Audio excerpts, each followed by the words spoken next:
Hello and welcome back to Social Distancing. Today I'm continuing to look at Tallis's anthem If Ye Love Me, and today I'm going to be focusing on the text of this piece and how we approach the text as singers. Now, the unique challenge of singing, of course, is that we need to effectively communicate words as well as music. And so we're going to be looking today at all of the different aspects of how we do that. I'm going to look first of all at good technique of producing good vowels and then good consonants. And then finally I'm going to have a brief look at how we can use variations in our technique to shape phrases of the text and phrases of the music. So we begin with vowels.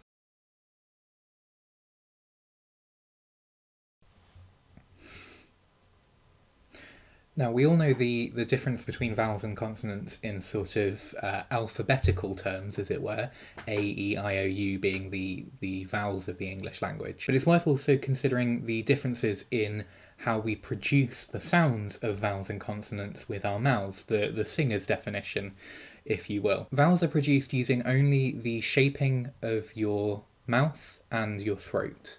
Consonants, by contrast, also use other parts of your mouth, such as the lips or the teeth or the tongue. But for vowels, we're just really looking at the shape of our mouths and how we can vary that to produce different sounds.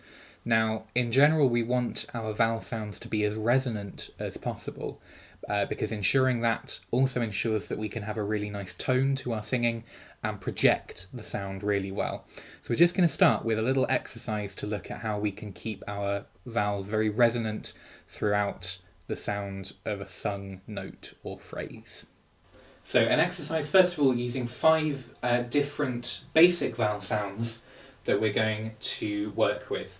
Now the first is R as in father, the second is E as in leg, the third is E as in me, the fourth is O as in door, and the fifth is U as in pool. We're going to try a few different variations on this exercise, and we're going to use these notes.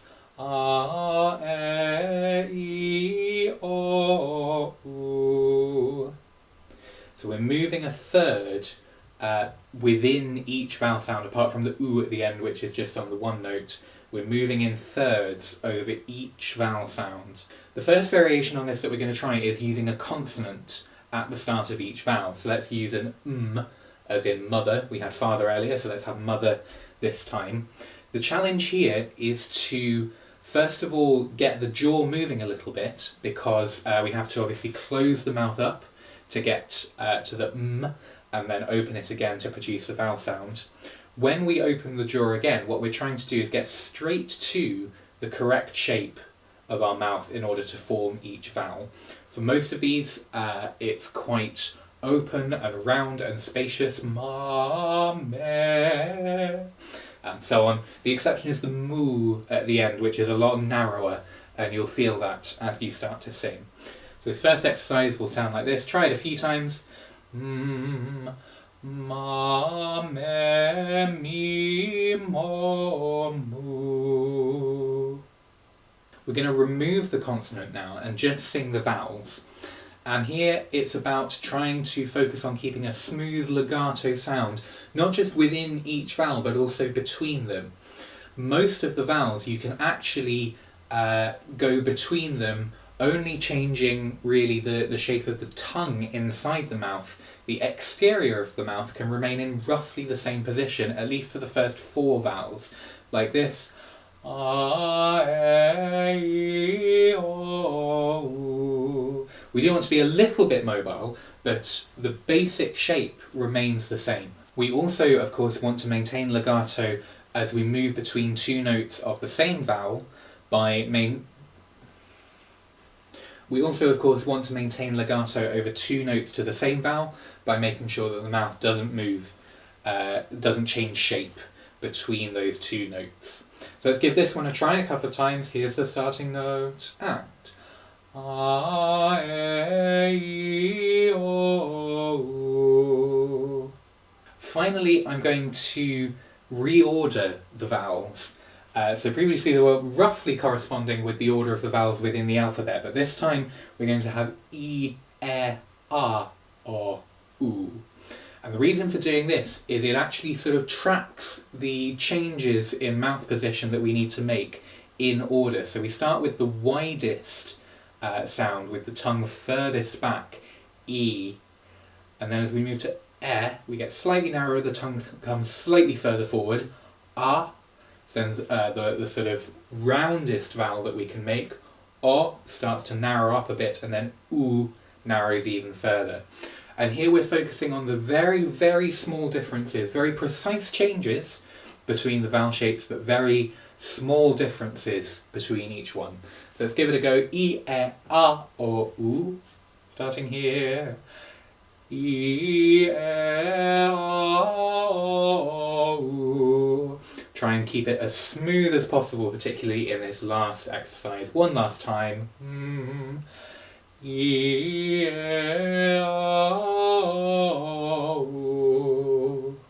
Now the 5 basic vowel sounds, if you like, that we've just looked at create the most resonance and the most brightness and the clearest tone in singing. But we do need to be able to vary these sounds as well, because in spoken language, of course, we use much more than just those 5 sounds. The vowels that we sing in particular words are not necessarily the same as the vowels that we would use, or the vowel sounds that we would use if we were saying those words, but we do need to find ways of producing similar sounds that will be perceived the same by someone listening to us speaking or singing. And I'm just going to take a couple of examples from the first 4 words of this piece to show you how we can vary those vowels in order to maintain a really good resonance and a really nice tone, but also so that the listener perceives the vowel as in some ways completely different to the one that we're actually forming using the shape of our mouths, and one much closer to the spoken pronunciation of the word. So the 2 words in question are if and love. The other 2 words of these first 4, ye and me, are very simple. They're just using that basic E sound that we worked on in the exercise a few moments ago. If and love are a bit more complicated. These both in spoken English use vowels that sit a lot further back in the mouth, and they encourage our jaw to close up and our mouth to widen. So if, in particular, looks like this, doesn't it? With quite a wide mouth there and a narrow opening. And this really isn't helpful for producing good resonance. If you try and sing with that mouth shape, if, it becomes quite nasal and not a very pleasant sound either. The same is true, albeit to a slightly lesser extent, with the word love, which again goes quite far back, love.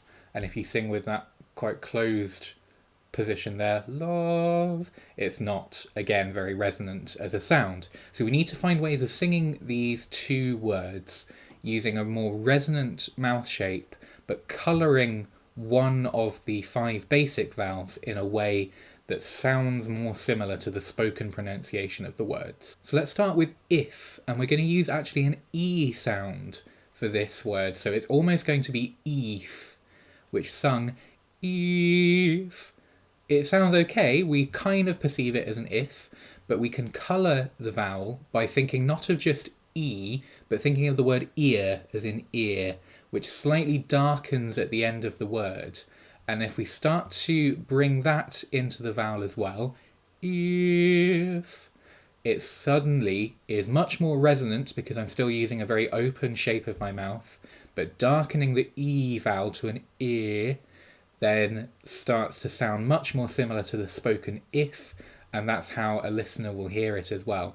If ye love me. So I moved on to love there as well. And here we're using an R, but again, darkening the vowel. Think of the word lava, for example. Now, lava, as in the hot stuff that comes out of a volcano, doesn't have an R in. Lava, as in early form of an insect, does. And that sort of starts to help think about how we're colouring the vowel using R's at the end of vowels to darken them and colour them in a particular way. So love is an R, but it's coloured with the R at the end of it, and that's what we're going to use for love when we sing this phrase. If ye love me. So again, open mouth shape, creating resonance, but colouring the basic vowel sound of R, because if ye love me doesn't quite sound right. colouring that vowel sound to make it more closer to the spoken pronunciation of the text. Of all of those 4 words, they all use what we call a pure vowel sound, in that the sound of the vowel doesn't change through the syllable, which means that our mouth shape similarly is going to stay the same through the whole singing of each of those syllables. If ye love me. So it only changes with the consonants. Sometimes within a single syllable, we use more than one vowel sound, and this is known as a diphthong. And we find our first diphthong of this piece in the following phrase, keep my commandments. My, changing the vowel halfway through the syllable. Now, we can experiment with this a little bit and use a few different ways of singing it to sort of realise what works best. First of all, let's sing it with each vowel sound the same length. So we'll quite slowly, my, and we can see through there the change that's taking place from the R to the E. Let's try it now with the A at the start of the word, very, very short, going straight to the E. My. This doesn't quite sound natural. In fact, we want the other way around, where the majority of the note is sung to the A, and the E just comes in at the very end. My. Just slightly lifting the sound at the end of the syllable with the diphthong there. As in the warm-up exercise, we need to keep the change between the 2 vowel sounds very, very precise, not sliding from one to the other, a sort of my, but going straight from an R to an E as precisely as we can, my.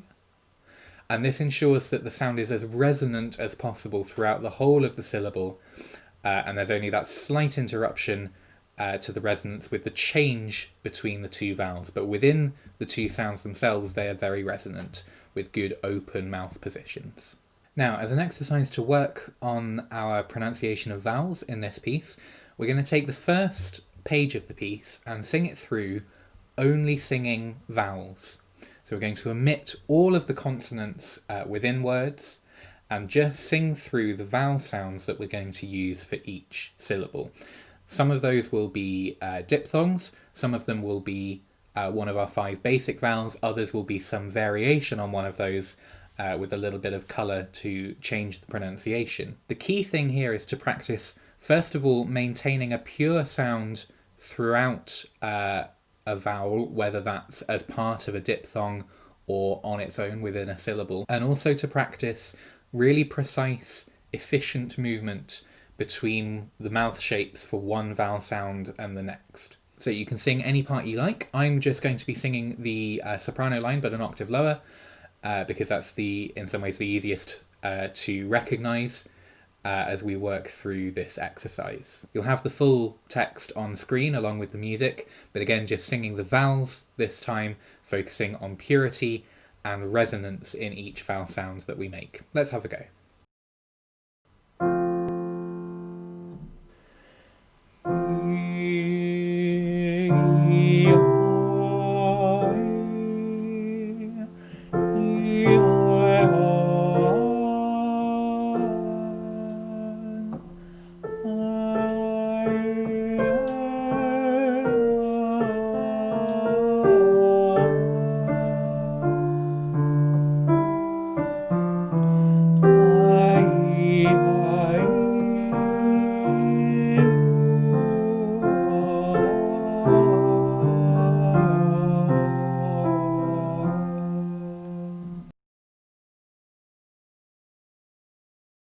Moving on, we're going to start looking at consonants now.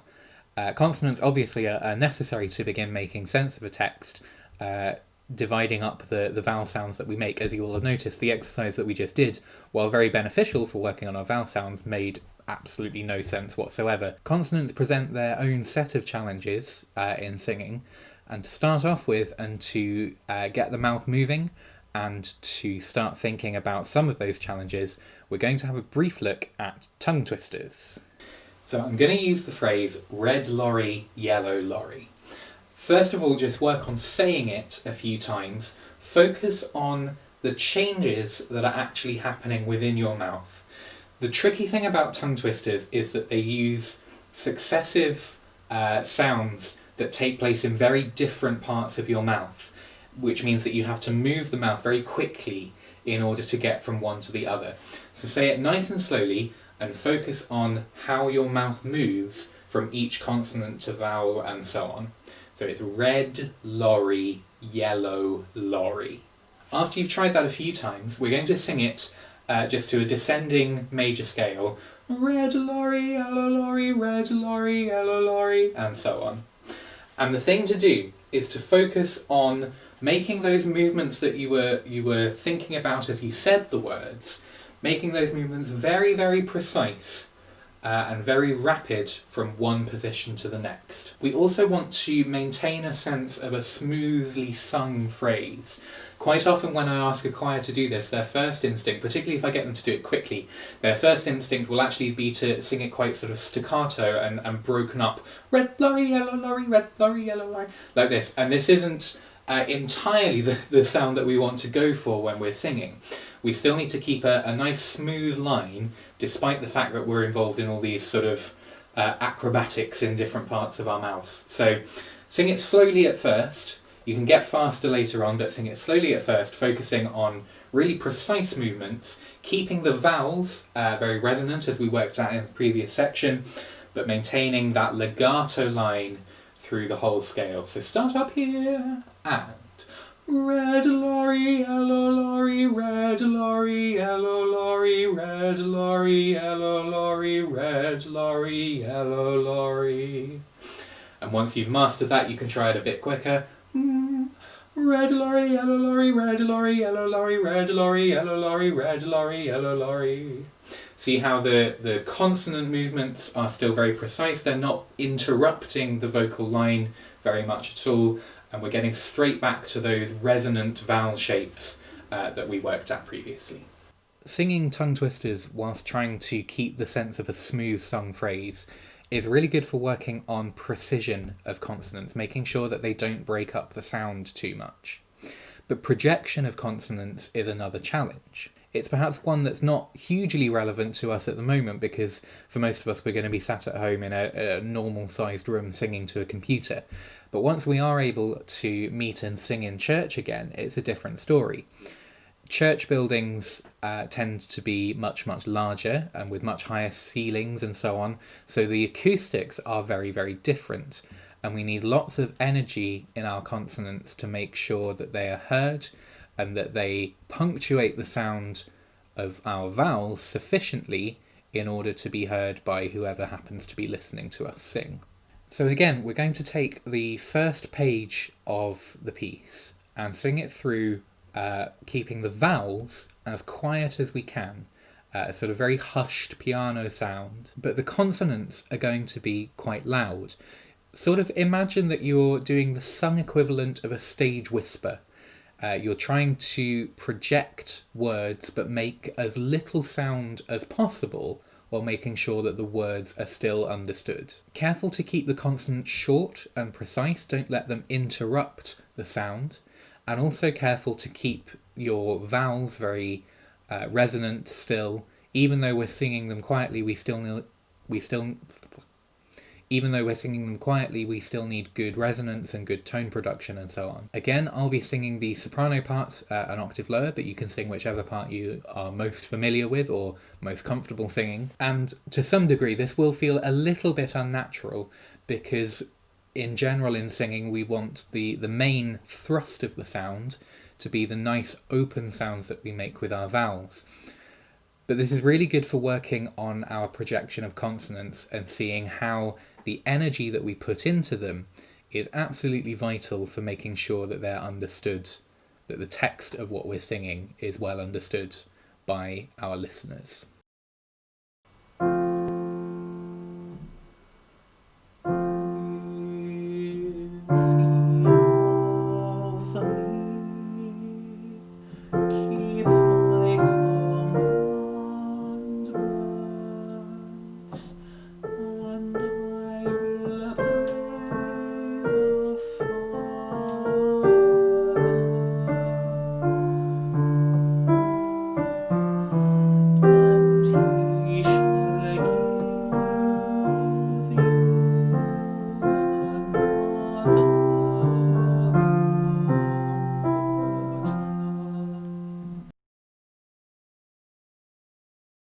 Now in this final section of the video, I'm going to just be looking at a few instances of where we can use the techniques that we've talked about so far and vary our use of those techniques in order to create a shape within both musical phrases and phrases in the text. In spoken language, of course, different syllables of a word or a phrase have different emphases on them. There's a different weight to each individual syllable in any text, as you can hear just from me talking at the moment. And we need to be able to reproduce this when we sing in order to make the text sound natural.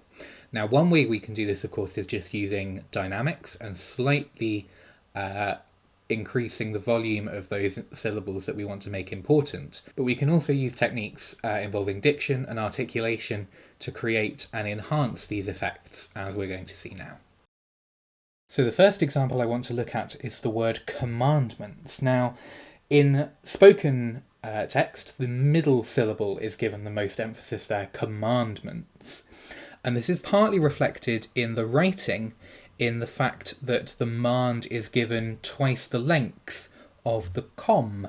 The mand is a minim and the com is a crotchet, 2 beats, 1 beat, respectively. We can emphasize this further by bringing the at the end of the com in nice and early. What this does is it cuts off the sound away from the first syllable a little bit, and that puts more emphasis in contrast on the second syllable. Command, for example. The last syllable also has a long note, particularly, of course, if you're singing the bass parts. But one way that we can phrase off this final syllable of the word is by using a less resonant vowel. So I'm using an rather than an eh. If we have commandments, then that syllable that at the end of the word is given more weight, more emphasis. If we have a slightly less resonant vowel with an commandments, then the final syllable sounds much less weighty than it would otherwise. And this fits the natural rhythm of the words, the natural emphasis that we want to put on the different syllables of the word. Of course, when we say the word commandments, there's hardly any vowel at all in that last syllable, is there? Months. Sort of like how I've often heard it said in that line of the Lord's Prayer, there's a word that doesn't have any vowels in it at all, which is trespasses. Forgive us our trespasses as we forgive those who trespass against us. To sort of reflect that approach to pronunciation in singing text, it's a little more graceful perhaps, but it's a less resonant vowel, and that helps us to phrase off the end of the word commandments. When we put all of this together and when we combine it with phrasing using dynamics, so slightly crescendoing up to the middle syllable of the word and then phrasing off with our dynamics at the end, it enhances the sense of natural speech that we're trying to achieve here, conveying this text within the anthem. Keep my commandments. So I'm using the diction to generate stress on particular syllables, but I'm also doing that with the dynamics, and they're working together to make a more musical and more linguistically appropriate, if you like, way of conveying that little passage. So we can use these sorts of techniques all over the place to draw meaning and expression out of the text. And in the rest of the first half of this piece, we've given these repeated promises, if you like. And I will pray the Father, and he shall give you another comforter. So we've got that sort of mirrored language that we're using there. I will pray, he shall give, etc. And we can, if we treat these two phrases of the text in a similar way, then we can start to draw a little bit more of sort of meaning and inflection out from the text. I want in particular to put emphasis on the sort of the action words within those phrases, pray and give. And the way that we're going to do that, again, is first of all with the dynamic phrasing, just slightly leaning into them in terms of volume, but also bringing consonants nice and early at the end of the preceding word. There's quite a lot of consonant to get through, and it all needs to happen before the beat, Consonants always need to happen before the beat so that the vowel of the word comes on the beat. Particularly in the first one, you've got the double L at the end of will and the pr at the start of pray, which all need to happen before the first beat of bar 6 in the soprano line. And I will pray. And if we bring those in really nice and early, we create that little bit of space within our musical line that then puts accent on the word pray. And I will pray the fa, and so on. And again there, the fa, nice long f, to separate the words, to draw emphasis away from the and put it on the first syllable of father. So this becomes, and I will pray the Father. Similarly, coming onto the bottom line, and he shall give. So I'm bringing the ul at the end of shall in nice and early, curtailing the sound from that word a little bit, putting emphasis on the first beat of 10. And he shall give you. If we do that really effectively in all of the different parts, that becomes a really, really nice way of interpreting this little passage. It mirrors the repetition of the text in that way. I will pray, he shall give.